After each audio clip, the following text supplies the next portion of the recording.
Owura, wayo said ye wo share no. Nanso efa da so wo ho. Na owura no ka kire akoa no se, Fredi kɔ akwan so ne ba ho. Na kɔhyɛ wɔn na wɔmmra. Na me fie ha nyama.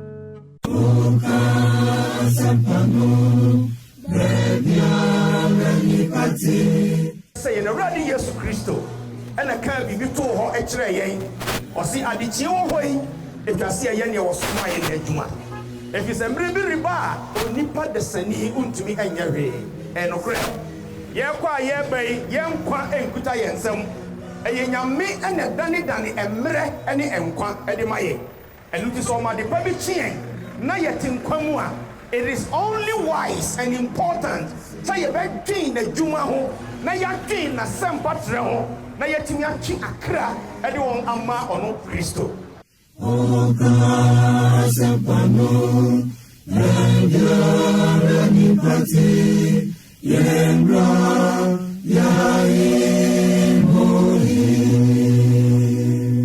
Yebe won paye na enede inso ye rade wo e de maye no na yenyina adwendwen ho ye won paye ye nyankopon ene abankese onyame atumi nyina ya wodia anyame mu nyame hina no ne wo se obia ne wo nsa da biarada onyansam wo tumi mu wakwankyeremu wo boni fache mu wa homombro ne adombro so mo there is none like you among the gods you know what say enne wo de yenkwa achayen na yeda so eye akraft asefo enye nipa nyina na sorry ne enum tisi atinpamu a ye bunu adinya de kese e wo enema nyina mu eye ne sa na ye so se huyemobo for ye mfomso ne emra tu nyina achayen na tie wo fi ne ntini nyina ho ewisi ye kase ani boni a na ye dada ye ho na no kwares ba kokura eni ye mo e wo tumfo ye gi ye mfomso tum so oman ye gi ye mfomso tum se ankurankura ye gi ye mfomso tum se abusua ye gi ye mfomso tum e wo ne ma nyina mu huyemobo na ene de be kan ye ho ye pija dwumadie nyina ba wanim una tumi nyina ye wo dia. Come and take absolute control over all this territory. Since a war and a to me, Ayawodia. Nabedi hine, not was some intimate ento ija. Ya won't pay my dofonum, our woman fidia who do now oko of new muscle and on pay any the win. Yo bibia sonsa, never your musio, never your sanye, never your bonifon fidian in Shebiara. In the name of Jesus Christ of Nazareth, I read the Brenina Sifamae. Na hu mamabo na okohwehwe amomu hubi na omunsanka na entimi nyina ehye wudin animonyam befa dwumadie nonum owura na di hene ewomo na ani yen hyase na ani yen enkowieye efa hye wudin kronkron animonyam oman Ghana ehye wonsa wo se ye bom paya yen ka ye man na so oman ni di ye a yen so ebedi ye yesire ye die ma oman no yesra din sakrama oman yi yesra so behu ye mobo na ya nantia bo ye mbra yie in accordance to wasem ene wo hyehyeye na aboyen ama wo nhira atimi abayen so yeda wase anopai yeda wase wa ye kanfo ensuo mpa wagya igu asase so eyam nhira ade mayen koso hu ye mobo na dom ye na enema nyina enkoyie emfa hye wodi animonyam wodi na sedanka wodi ena yeye nka ye paibo nie ahobrasea mu wo entamgyinafo ene ya tenkwapa Jesus Christ din mu. Amen. Amen. Adafono ye beda masibiom enne enso eye brada na sane ye nim no e brada biara onyame de yenkwa kyen na ye tinkwamu a yasam nyina ne se ade achi etwase ye ne osoma ye nadwuma eno nti ene ye ba ha na ye no e ba bekyero ade asem so remfi ya ye wadisua esi ani so a yesua your main topic and say ye treat bibi about the wrath of God onyame abufuo and no any major topic ayafa ayeno e discuss your passage ay Romans chapter 1 verses 14 to 32 Romans 4 woman etibaako enyimu a eyedunan edikosi aduasam ye no and no any passage yafa na ye Bible mu say ye be ya obenye mu ntiase na ebeboa wo ewo enema nyina mu na odofo awutie me asam na ye fa ye no ba bia ye de wo hyase ne se ye ma wo tiase efa onyankopon asampa a eje enkwa the gospel that saves man from sin asampano a eji onipa de sani kwa efri ne boni mo. Osman Paul said, I am not ashamed of this gospel. Mani enwu asempa no efri say eyo onyame tumi a wode ji enipa enkwa e wo ade nyina mo. Eno atin ye hu say onipa nya asempa na ntumu a na se wa makwan ama na nyina afa ni aka ni say onyame agufuo ene sane e ba sa onipa ni so. Therefore Osman Paul kasa wie no verse number 18 of Romans chapter 1 and was here say or kasa about the wrath of God. Or kasa about the wrath of God. We don't know what we tell me. And until I can say, you can't preach the message of salvation and forget about the wrath of God. If you say nyame de kwagye kwan to mo nipa. Na wo nipa reject it, o nipa refuse, o nipa ye na gisa onfa. What then is left for nipa da sani? Ni aka nyina nyame abufuo. Enti me ne o kasai onyame abufuo dan ho adi. Awon so ewa abakosam embre atwam no wabreso yehuye. Even in the garden of Eden yehu nyame abufuo. Atoaso Sodom and Gomorrah nyame abufuo dan ho adi. Atoaso in the present stage the wrath of God is still at work. Onyame abufuo gusu yadima papa ye esan se nipa punyame nipa mfa nyame asam nyahwe. And God's wrath is at work. Then finally in the future the wrath of God will also be at work. Onyame abufuo be ye nadwuma. Onyame abufuo be ye nadwuma where you will not have the opportunity to change your life. Me na the for we tell here unya kwanya no so the best sakra obrabo biom enema nyina mabiye ye na enema nyina to atwa enti se ka menwa enka bra metin kwami na me kwa me bai na me wo opportunity me ja come ready before it is too late because obi ni mo kyerɛsɛm ɛna wotin kwam ebi kura nwomre na anto me na do fa wutiam ye ɛna wotin kwam ebi ana wiam pa mo ama ko if you say you don't control your own life ɛnya wo na odandan wo nkwa abrabo ye wo mu nyina ɛnyame. And I didn't family. We are all living under God's borrowed style. O ya member of your family mu ne nam. And I dey ebo obra e wasasi so. Emra ne so a onyame beje ne mra no e de afie nsam. Yentie said your Osman Paul ekasa ye e de fa wona wo reject asempa no na wo hwehwe nkwagye mo kra na ne aka ne se nyame abufuo e ne sane e wo mo so mama yentie Bible akenkan no o say kwe na wamamo ohihia mo wamamo ohihia mo no ne yen ahome ene yen ahome eda obeyi Awurade Yesu eda obeyi Awurade Yesu ne tumi abofo edi efristro tumi abofo ne di afri esro ojam enframamu na watowona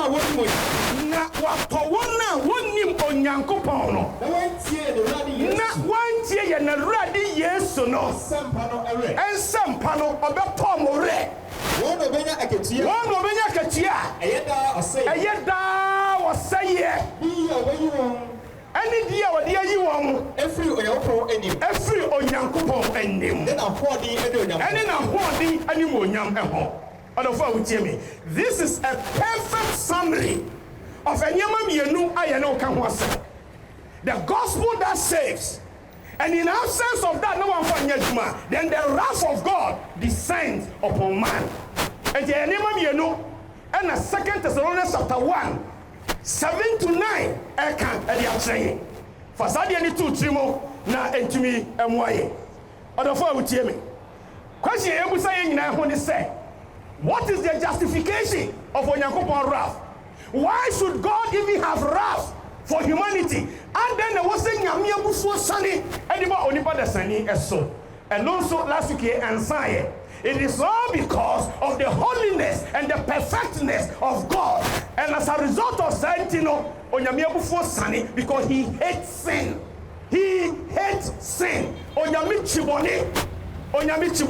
Therefore, se onipa nante boni mu a onyame kronkron yenti anya dia onyankopon akoma beto ne yam ewo nipa ho da na etie biara obeche na so onyame aye kronkron And that is the justification of God's wrath. It is because of his holiness. The presence of the holiness of God makes him angry and has wrath, power, sinfulness. As some ever see a cancel no. For that any 2-3 more. And one year war. And this passage here, you can here, 2 Thessalonians chapter 1, 7-9. No, it gives you a perfect combination and a summary. And so quickly you move to find out the holiness of God.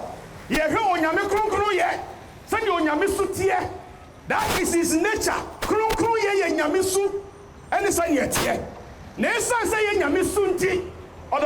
He will not countenance and entertain sin. Therefore, he will punish it. Or ye krunkrunti or chiboni.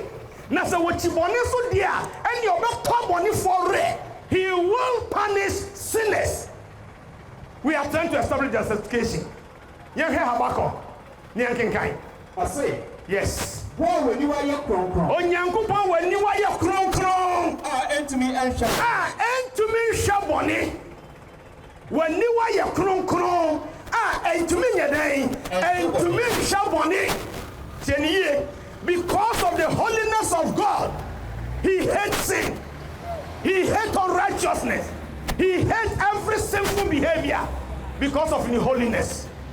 And the kasa for justification of Yami, it is because he is holy. Isaiah chapter 6, verses 1-3. Now verse number 5. Now I say, Afia ohini Isaiah wuye no. Me hunu rade se. Otina himwa ekron. Na yamaso eso. Na natade emu ano aya sorifie. Na natade emu ano aya sorifie ma. Serafim gyina ne nkyɛn. Serafim oyabofo omu gyina ne nkyɛn. Omu biara wɔ ntaban ensia. Omu biara wɔ ntaban nsia. Omu biara de ntaban mienu yɛ den. Ekata wo anim asikyira ni sɛ onsam fata so hewrade kronkron yɛ. Onsam fata so obawrade animo. Ento akata wo anim to aso ɛ. Na odi mienu so akata wo na ho. It simply means they are unworthy. They are unworthy. Odofa utie me. Onsam fata kura. Mi na odofa utie me. Ento akata wo na ho kura. Now the mienu ensutu. No the mienu sutu. Mienu no di to no. It simply tells us about going on the assignment. Nyamediama womo. Ya suma womo. So ko di juma. Afi to aso. Na oyi tie mu kire oyi se. Oyi tie mu kire oyi se. Kronkron ni asafo erade. Na ni onyam asasase su nyina ma. Ena me kan say. Ena me Isaiah me kan say. Woe is me. Mimie. Na mayira. Na me nipa na no honte. Me nipa na no honte. Na me ti omana wo ho enti. Me ti omana wo honte mo. Efrise. Asafo erade. Na me ni ehuni. Ena me ni ehunu no gina ho ma me. You don't go before the presence of God and come back prideful. Ukorade animu a oboni nti uya mre. Oboni nti urakoba ha. Enti na Isaiah say, "Minniye mahuwa safarade, me hu wo so." Nanso sanye Ghana sofo ni adifo. Otu anamon so akoshi Awurade e wo soro. Oba eya homaso. Oba eye wiase niema ehwe. Oba comparison. You don't go before the presence of God and come back in a manner. So that alone tells me the organic what a yazan. And you're not pray. Me not a with me. And to Yamakum and I cannot. Yampiki Isaiah Leviticus. Now Yanko Yanim. Leviticus 11:44-45. I say yes. Na many erade mo nyankopon onyankopon ka kire o man Israel say me ani erade mo nyankopon enti enunti monte me ho na mo nya kronkron efrise me ya kronkron me onyankopon me ya kronkron me ni atani ye asama me no kin kan say ya no And yet only Old Testament people. 1 Peter chapter 1 verse 15 a reference. As Krona is quoted by Peter. Peter quoted the exact message because now I'll describe what I did before. And the saying Yamia ye. Say yan so onyame mani ye na adia bako e characterize onyankopon say oye kronkron. Therefore, it was said the ma enso nante kronkron ye abrabo. Or the for with me. It was me kronkron. Say ye can't say we are justifying the fact say onyame wo kwan say the bufuo. Justification of the wrath of God because of his holiness. As long as man lives in sin, the wrath of God will continue to be visited on humanity.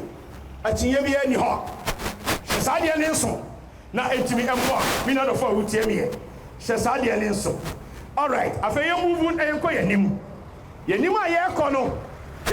the nature of Onyankopon wrath.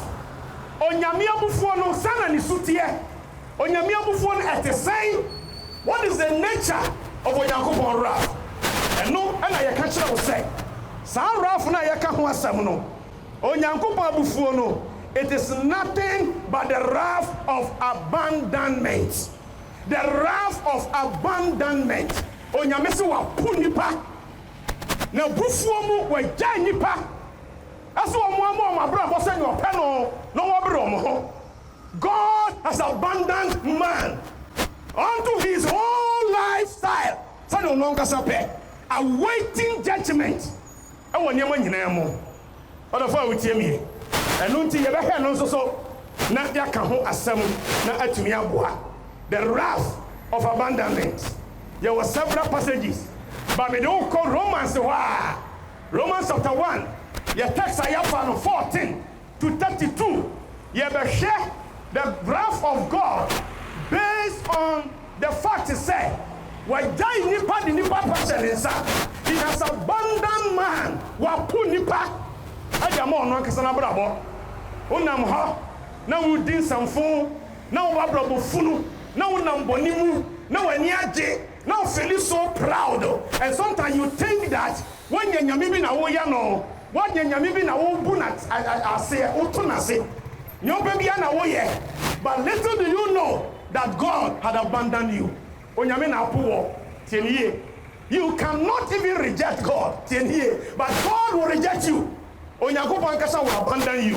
And the Romans 3 places.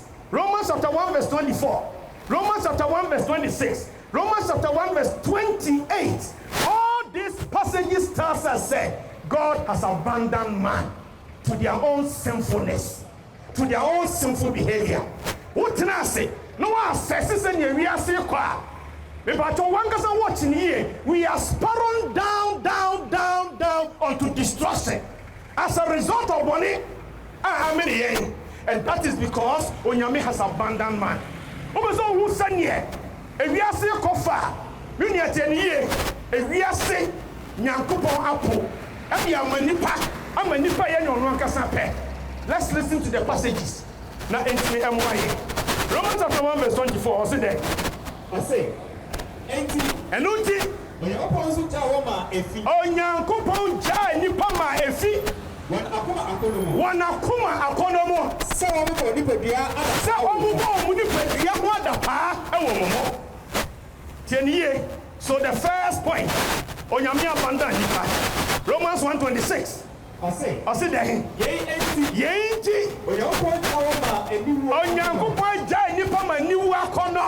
Na one ma e de hunam fama yonkofa. Ye bia na eye ne kwan so. Esisa de emfa ne kwan so. For the second time, God says, I have abandoned man to their own sinfulness. Uncle Sungobrom ho obonimu. And the transnational Yokoso we are say Transidina watching through social media, radio, whatever. Now person we are say spiral down onto destruction. Why? Because God has abandoned man. When Jenny Paddy Pamano, but at the end of the day, my wrath will come upon you. I will judge you no matter what. we jai nipa pe di amano. Because man will not listen. And to a jai nipa pe di amano. Or the first Jamie. Yanko Romans 1 for last passage. Na yanko yenim. Romans chapter 1:28. I see there. I say.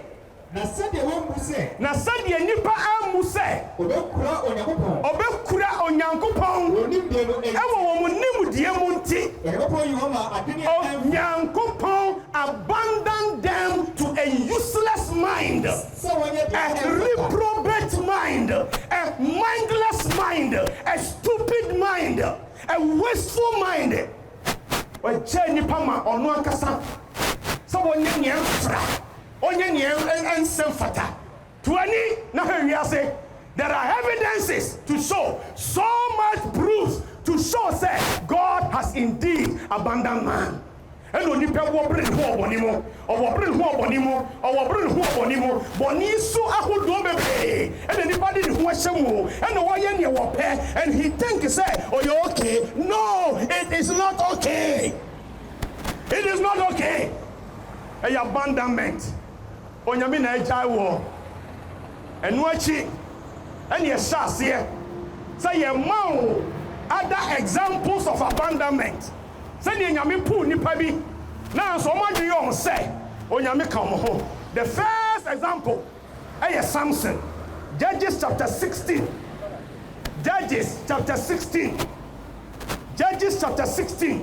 verse number 20. Oppong can the whole Judges 16 when you full story. But Yamrenti ye castle. Now you the verse number 20 no and amawo to know the story. You in Samson's story. Onyankopon pikino from nowhere. And Onyankopon empower no. And Onyankopon ye no otemwafo and the man Israel. Odafa utiemie. A man ahoden, a man to me that was symbolized and when it's in him. A true Bible na Samson asasi Jimmy. He thought the strength was for himself. He thought it's all no. But he didn't know that God was operating in his life. It is Samson so now time because God abandoned Samson. Mama yentie passage ni. Na oka say oni de lala ne ho. And I say watch the lala baby and 2 minutes na ho de wo. And the lala arbitrary no and one Philistine for some mumra at this particular time. Na niema yenie na motimi abandon no na mo de nakọ. Enu nti ehọ ne epeke story na fie. And then you see here but also say na odeda no nankruma so. Odeda no nankruma so. Na ofra berima mani be yi ni tiri. Ofra berima mani be yi ni tiri pese nyina firi so. Na ofriasre bre ase. Na